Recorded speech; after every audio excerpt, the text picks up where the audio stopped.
স্বাগত আরো একবার দেখছেন বাংলাদেশ এখন। তানজিব ভাই, বিরতির আগে আপনি বলছিলেন যে শিশুদের অনুষ্ঠানের বিষয়টা, শিশুদের জন্য আমাদের আসলে ভালো অনুষ্ঠান কেন আমরা করতে পারছি না, যেগুলো আছে সেগুলোর সাথে শিশুরা কতটুকু একাত্ম হতে পারছে বলে আপনি মনে করেন?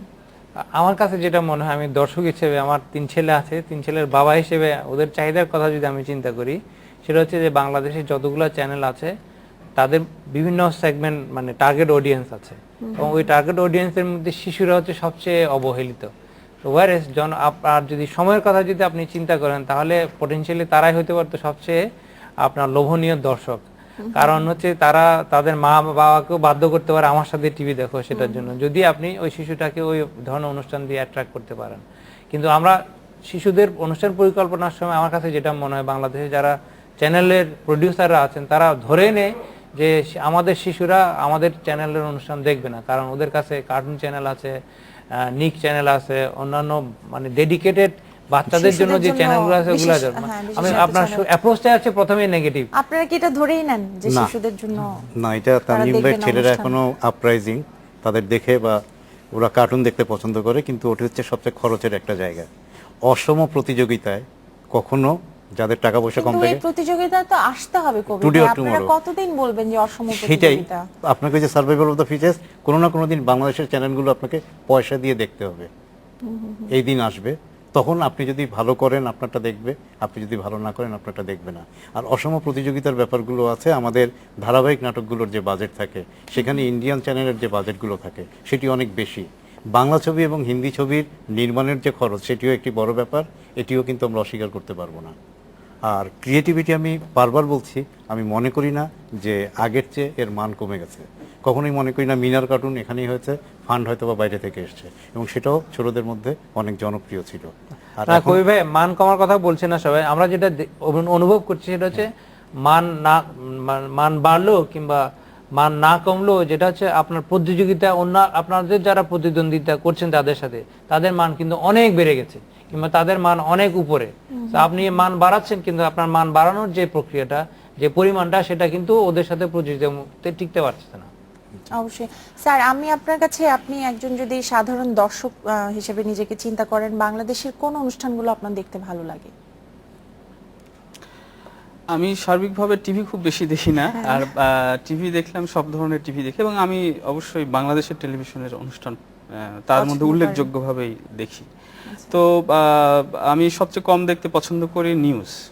আচ্ছা, আপনি নিউজ চ্যানেলে বসে বলছেন? হ্যাঁ, আমি সবচেয়ে কম পছন্দ করি নিউজ, কারণ নিউজ আমাকে টানে না আর কি, মানে খুব ক্লিশে লাগে আর কি, প্রতিদিন যা ঘটে দুঃসংবাদ বেশিরভাগই। এটা আমার ব্যক্তিগত পছন্দ, যদিও আমি সাংবাদিকতার শিক্ষক, আমাকে নিউজ নিয়ে কাজ করতে হয়, কিন্তু আমি পার্সোনালি এনজয় করি না নিউজ দেখাটা। কিন্তু মনে হয় সারাদিন নিউজ নিয়ে কাজ করতে করতে একটা ডিটুর লাগে, সেজন্য নিউজ চ্যানেল ভালো লাগে। সেটা হতে পারে। ব্যক্তিগত একটা অবজারভেশন আছে, গত 3-4 বছরে বাংলাদেশের টিভি চ্যানেলগুলোর গানের অনুষ্ঠান আগের চেয়ে অনেক বেশি জনপ্রিয় হয়েছে, এবং টক শো কালচারটা অনেক বেশি ডেভেলপ করেছে।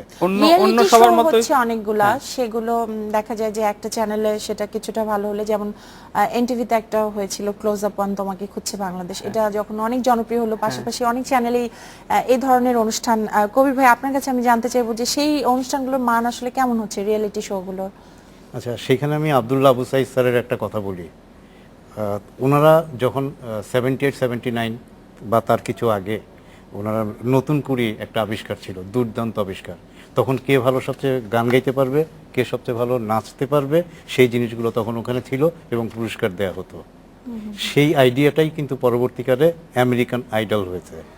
সেখান থেকে ইন্ডিয়ান আইডল, এবং সেটার বাংলাদেশি সংস্করণের নাম ছিল ক্লোজ আপ ওয়ান তোমাকে। মানে আমাদের আইডিয়ায় আসলে সমস্যা নেই, আপনি বলতে চাচ্ছেন? কখনোই ছিল না, কিন্তু সেগুলো আমরা প্রয়োগ করতে পারছি। আব্দুল্লাহ আবু সাইদ স্যারের অনেক মানে নতুন সংস্করণ এদেশে আছে, অনেক ভালো নাটকও হয়েছে, কিন্তু হয়তোবা আমি বললাম বিভিন্ন কারণ থাকতে পারে, হতে পারে সেটা বাজেট কম, হতে পারে এটা অন্য নিয়ামক, হতে পারে বিজ্ঞাপনের অনেক চর্চা যে আমরা হয়তোবা দেখছি না, কিন্তু আমি মনে করি অনেক ভালো অনুষ্ঠান বিভিন্নভাবে হয়েছে। আচ্ছা, আমি এখন একটু তানজিব ভাই আপনার কাছে জানতে চাইবো, অর্থমন্ত্রী কিছুদিন আগে অভিযোগ করেছেন যে ইলেকট্রনিক মাধ্যমের সম্প্রচার কর্তৃপক্ষ হিসেবে তথ্য, বাণিজ্য ও টেলিযোগাযোগ মন্ত্রণালয় এবং বিটিআরসি থাকলেও এদের কাজের মধ্যে কোনো সমন্বয় নেই বলে তিনি মনে করেন। আপনি কি একটু ব্যাখ্যা করবেন যে আসলে উনি কি বলতে চেয়েছেন? আচ্ছা, আপনি এটা কি একটু মনে ব্যাখ্যা করে, করেন? সেটা হচ্ছে যে আপনারা জানেন যে ফ্রিকোয়েন্সি অ্যালোকেশনটা করে হচ্ছে বিটিআরসি, তার মানে সেটা হচ্ছে মিনিস্ট্রি অফ টেলিকমিউনিকেশনের। আর ফ্রিকোয়েন্সিটার দরকার হয় যে আপনার চ্যানেল ফিডার যারা আছেন তারা ফ্রিকোয়েন্সি ব্যবহার করেন, আর প্রত্যেকটা কেবল টেলিভিশন ফ্রিকোয়েন্সি ব্যবহার করেন, কারণ ফ্রিকোয়েন্সি অ্যালোকেশনটা নিতে হয় ওখান থেকে। আবার যদি লাইসেন্সিং এর রিকোয়ারমেন্টটা বলেন তো সেটা কিন্তু আবার নিতে হয় ইনফরমেশন মিনিস্ট্রি থেকে। তো যে জিনিসটা দেখা যাচ্ছে যে আপনি এক জায়গা থেকে লাইসেন্স নিচ্ছেন, আরেক জায়গা থেকে আপনার ফ্রিকোয়েন্সিটা নিচ্ছেন। তো এর ফলে এই একজন লাইসেন্স দিচ্ছে, আরেকজন ফ্রিকোয়েন্সি বরাদ্দ করছে। তো এখন অ্যাজ এ চ্যানেল ওনার আপনাকে দুটো মানে বসকে খুশি রাখতে হচ্ছে। তো এটার ক্ষেত্রে এক ধরনের মানে আপনার স্বাধীনতার ক্ষেত্রে এক ধরনের হস্তক্ষেপের মতো মনে হয়। আর আরেকটা জিনিস আছে, সেটা হচ্ছে যে যখন ফরেন চ্যানেলগুলোর ক্ষেত্রে পেমেন্টের ইস্যুটা আছে, তখন আবার মিনিস্ট্রি অফ ফিনান্স এবং বাংলাদেশ ব্যাংকের বিষয়টা চলে আসে, এবং এই সবগুলা বিষয়ের সাথে আবার জড়িয়ে পড়ে হচ্ছে আপনার ইন্টারনাল রিসোর্স ডিভিশন মানে তাহলে এনবিআর। এখন আপনি একটু সহজ কথায় একটা সমাধান বলবেন যে কি একটা যেটা সহজ যেটা সমাধান করা হতে যেতে পারে, ওয়ান স্টপ আপনার সলিউশন সেন্টার যদি করেন, যে মিডিয়া সম্পর্কিত যে যত ধরনের কর্মকাণ্ড আছে সেটা আপনি একজন মিনিস্ট্রিকে দায়িত্ব দিলাম, তার দায়িত্ব হবে অন্যান্য মিনিস্ট্রি, লাইন মিনিস্ট্রি যেগুলো আছে তাদের সাথে সমন্বয়টা করা। তাহলে আপনি এই যে দৌড়ঝাঁপের কাজটা মিনিস্ট্রি নিজেরাই নিয়ে নিল, তারা সার্ভিস প্রোভাইডার হিসেবে কাজ করলো, তাহলে এই মার্কেটটাকে যে আসলে এখন একটা ডিসিপ্লিনে আনার কথা আমরা বলছি এবং সুস্থ প্রতিযোগিতার কথা বলছি, তাহলে সেটা নিশ্চিত অনেকটাই করা সম্ভব। যাবে। স্যার, একদম শেষ মিনিট আছে আমার হাতে, আপনি কি বলতে চান যে সব মিলিয়ে বাংলাদেশের টেলিভিশনগুলোর বা অনুষ্ঠানগুলোর কিভাবে সামনে আগানো উচিত?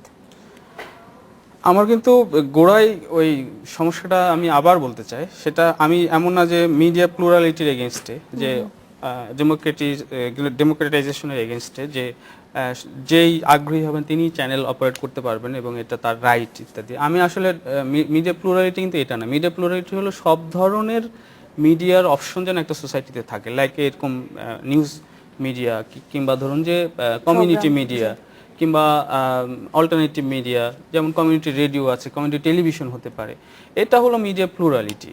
কিন্তু এই কমার্শিয়াল ব্রডকাস্ট চ্যানেল এই পরিমাণে বাড়ালে আসলে প্রোগ্রামের মান ফল করবেই।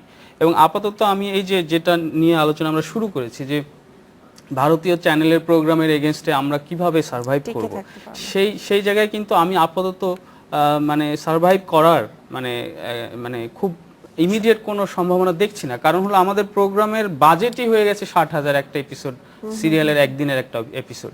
তো এই অল্প বাজেটে আপনি, এবং এই বাজেটটা কেন কম সে আলোচনাও কিন্তু আমরা করে এসেছি, যে মানে প্রতিযোগিতা এবং ইত্যাদির কারণে আমাদের সবকিছু কমিয়ে আনতে হচ্ছে। স্যার, আপনাদের তিনজনকে অনেক অনেক ধন্যবাদ আমার সাথে যোগ দেওয়ার জন্য। এই ছিল বাংলাদেশ এখনের আজকের আয়োজন। দেখা হবে আগামীকাল একই সময়। শুভরাত্রি।